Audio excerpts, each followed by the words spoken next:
छोटे से गांव में, जहां मिट्टी के घरों के बीच पतली कच्ची गलियां थीं, 12 वर्षीय दुर्गेश अपनी दादी के घर की सीढ़ियों पर बैठा था। उसकी दादी एक उम्रदराज महिला, हल्की फुल्की साड़ी पहने खड़ी थीं। उनका चेहरा चिंता में डूबा था, मानो कोई बड़ा रहस्य छुपाए हुए हो।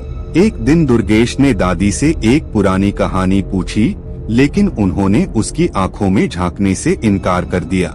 वे चुपचाप अपने आंचल को मरोड़ती रहीं, जैसे कुछ छिपा रही हो। दुर्गेश को संदेह हुआ कि कुछ ऐसा है जो उसे जानना चाहिए, लेकिन दादी उसे बताने के लिए तैयार नहीं थी। फिर एक मनहूस दिन आया जब दादी इस दुनिया को छोड़कर चली गईं। मिट्टी की दीवारों वाले एक छोटे से कमरे में उनकी निष्प्राण देह सफेद चादर में लिपटी हुई थी।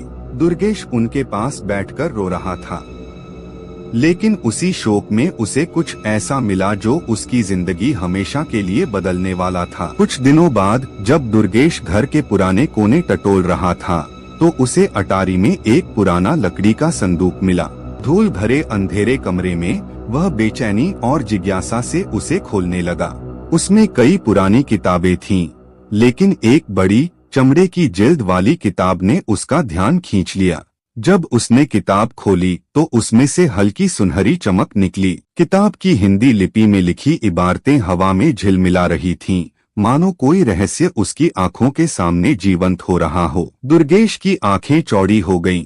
यह साधारण किताब नहीं थी, यह जादुई थी। किताब में लिखी पहली पंक्ति थी, साहसी ही इसे समझ सकते हैं।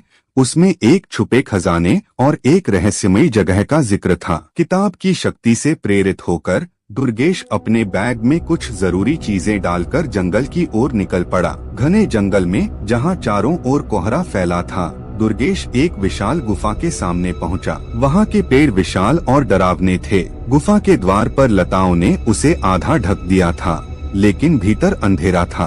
उसने अपनी लालटेन जलाई और अंदर जाने की हिम्मत जुटाई। गुफा में घुसते ही एक डरावना जीव उसकी ओर बढ़ा। उसकी लाल आंखें अंधेरे में चमक रही थीं और लंबे नुकीले दांत डरावने लग रहे थे। लेकिन दुर्गेश डरा नहीं। वह जानता था कि किताब ने उसे यहाँ क्यों भेजा था। क्या दुर्गेश उस जादुई किताब के रहस्यों को सुलझा पाएगा? क्या वह दैत्य से पार पा सकेगा, या यह केवल एक नई यात्रा की शुरुआत थी?